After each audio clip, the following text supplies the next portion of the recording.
This is the Less Insurance Dependence podcast show with my good friend Gary Takas and myself, Narain Arulraja. We appreciate your listenership, your time, and most of all, we appreciate your intention to reduce insurance dependence in your practice. Our goal is to provide information that will help you successfully reduce insurance dependence and convert your practice into a thriving and profitable dental practice that provides you with personal, professional, and financial satisfaction.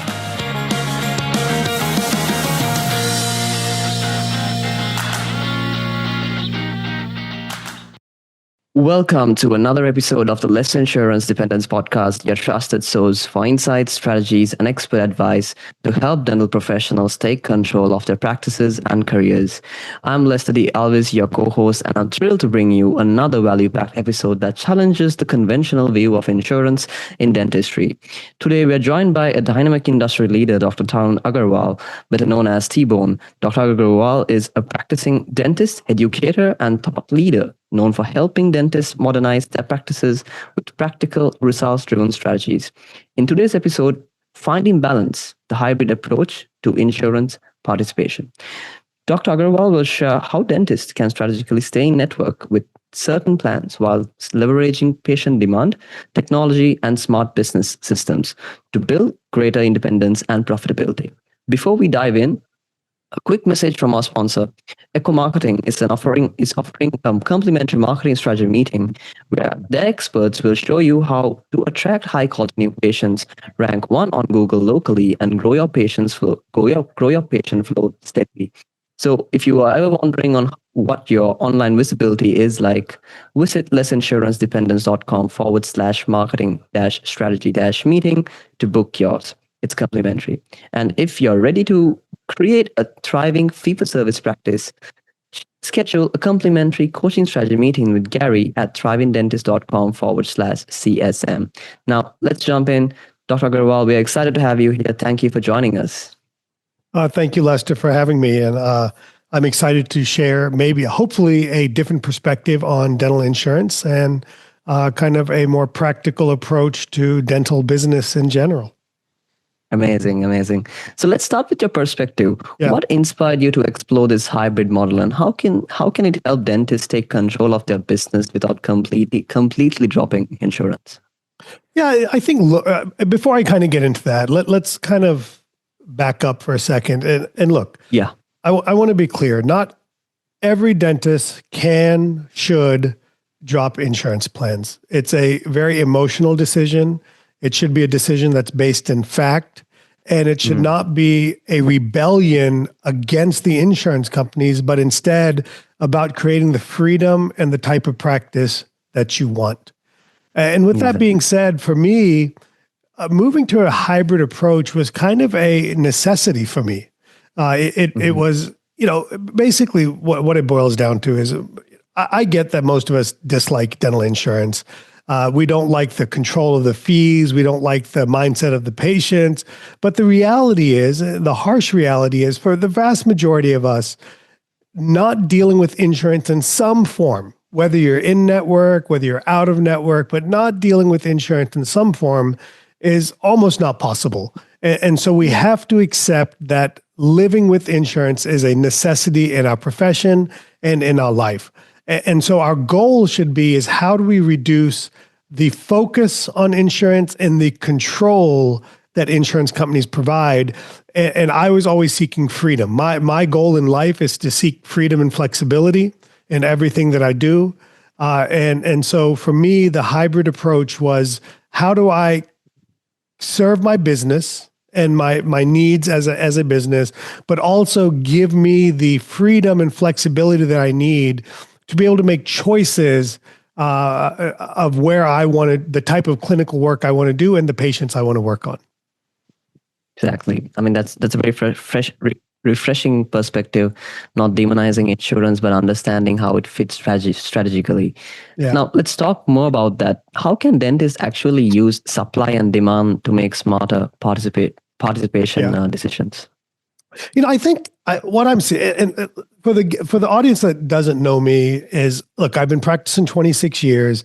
I started my practice fee for service for the first year, almost went bankrupt as a startup dental practice. I've been in network with insurance since 2002. I'm happy to be in network. I run a company, an education business called 3D Dentists. And, I work with, at this point, 60 offices that participate in insurance. So I have great insight into dental insurance and how to navigate the business side of building your practice. And so what we have to understand is the goal isn't to just keep building bigger, because there's no shortage of patients. There's no shortage of the number of insurance plans that you can take, the different umbrellas you can get under. There's no shortage of the ability to negotiate a $5 fee increase. We have to at some point decide there's a capacity that we're going to fill to. And it's clearly, at the end of the day, it's a law of supply and demand. If you have more demand than you have supply, it's time to make smart decisions. We may triage our patients better to decide how many, I'm using examples here, how many Delta dental patients we want to let in, how many MetLife patients we want to let in. Or we may decide that it's time to limit no more new patients from certain insurance companies, or we may decide it's time to no longer participate with a specific company. But the answer can't be keep growing bigger. The answer can't be add more dentists, add more hygienists, because an unprofitable practice that's just bigger is a bigger noose around your neck every month. That doesn't work. So it's understanding that when you have more patients than you know what to do with, it's a time of power, and that's a time to get strategic about saying, hey, maybe I drop certain plans, and the hybrid approach is really about the senior dentist not participating, but the practice still participating. So in our practice, we're in network. Raleigh Dental Arts is in network. I want to say 7 or 8 insurance plans. Me as the owner and senior dentist, I'm only in network with 1 insurance plan. So that's what the hybrid approach really is about. It's about the senior doctor, the owner dentist, being more specific about what plans he or she participates in, but allowing the practice to still grow with insurance. And then the secondary component of that is we were in network with 12 or 13 plans just a few years ago, and now we've trimmed that down to 6 or 7 plans over the last several years. And maybe we'll trim some more, maybe we will add some more. It'll be a reaction to market conditions.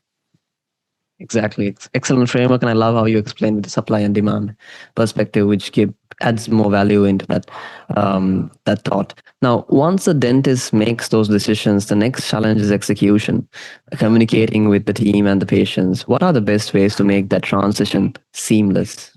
Yeah, I'll probably go against conventional wisdom here. Is the last thing I'll do ever is send a letter to all my patients letting them know that we've dropped a plan, or we're considering a plan, or as of this date. I don't like leaving the decision to patients in terms of do I stay, do I not stay? Are they saying they want me, don't want me? Are they saying my insurance is no good or not good?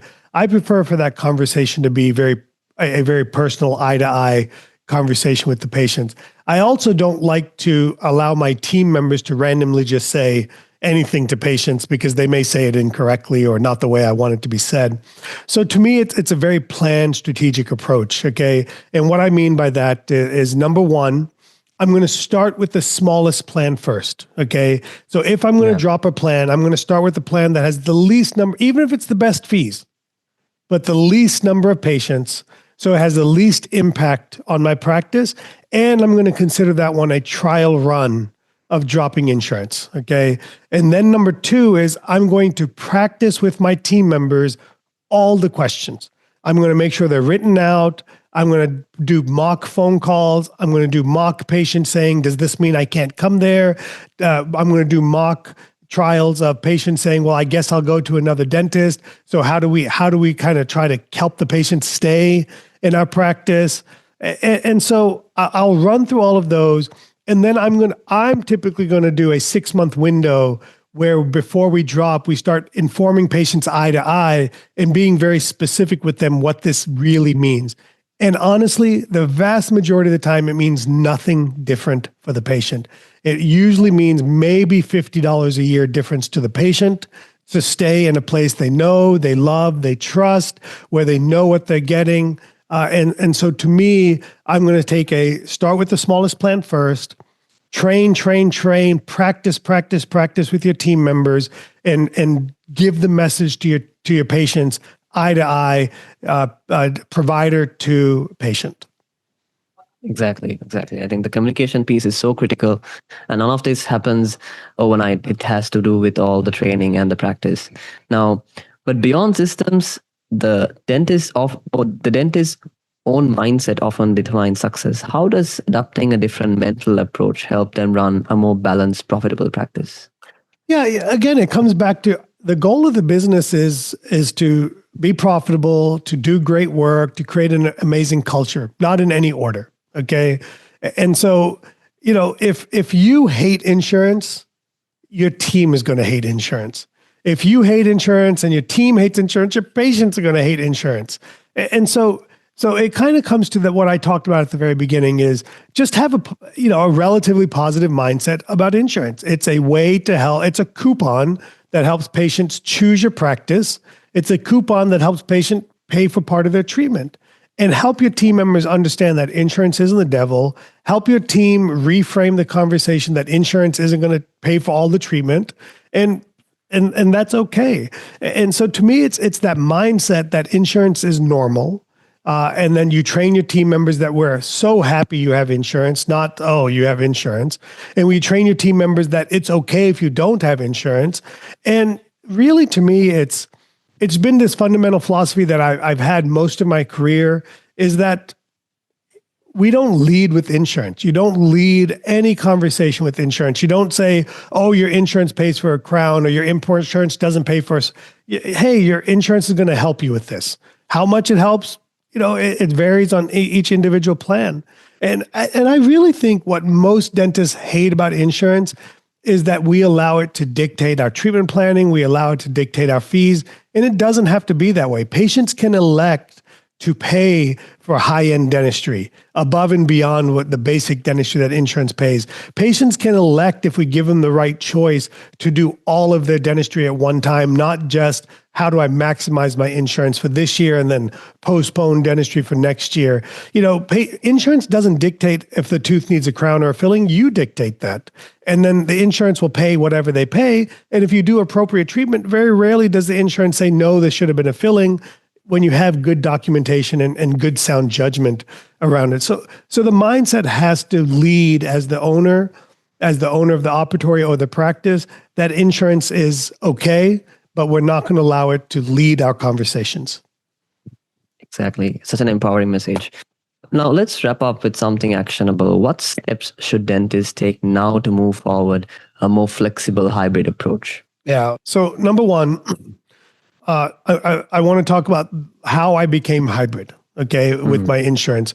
Number one, as my clinical skills increased, I was doing more and more dentistry that, generally speaking, was not covered by insurance or covered very small. So, for example, if I'm a comprehensive dentist, a complete dentist, I may do 6 fillings, 4 root canals, 3 crowns on my patient all at one time.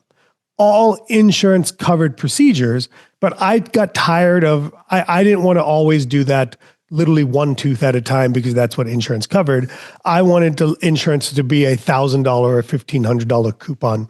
So for me, I became out of network, one, to allow my fees to be commensurate with my skill level, to allow me to charge or have the freedom to charge what I wanted for the types of services I was doing. And the other reason, and probably the main reason I chose a hybrid approach, was to answer that question of, well, doc, I've been seeing you for 20 years. Why can't I see you to have this done? And now I have an easy answer. No problem. You can see me for your single crown. My crown fee is, I'm making the numbers up, my crown fee is $2,500, but you're happy to see my partner in the practice, my associate, and the crown fee will be $800, of which your insurance is going to pay 50%. And then they can say, oh, so I can see somebody else and get the same work done for $400 or $500, or you can see me and pay $2,500. It's totally up to you. And it made that decision of transferring a lot of my general dentistry and traditional bread and butter dentistry. It made that transfer to my associates in the practice significantly easier. And ultimately, it made it the patient's choice and not me saying, no, I don't want to or can't see you. And what that ultimately allowed is it created me the margin and the freedom of time to really focus on my bigger case dentistry, more complex care dentistry, charging my signature fee, what I call signature fees that I want to charge, and not having to worry about the in-network concept with large complex care dentistry. So that's really kind of where the hybrid approach came from. And so step one is you got to create a clinical skill set that creates demand. Okay, so clinical skill set that creates demand. And then number two, you to really go hybrid, you need to have another provider in your office so that you have somewhere to send your patients without sending them out of your practice. And then number three is you got to get the numbers and the data on your insurance plan so you can make factual, not emotional decisions about which plans to target. And I always start with not the least paying plans, but I always start with the smallest volume plan so that way we can try it out and see what the outcome is. Exactly. Amazing. Now, the last of it is basically if any of our listeners listening to this episode wants to get in touch with you, what would be the best way to get in touch with you? Well, look, the easiest way is on all social media channels. It's at T-Bone Speaks, TBONESPEAKS, T-Bone Speaks.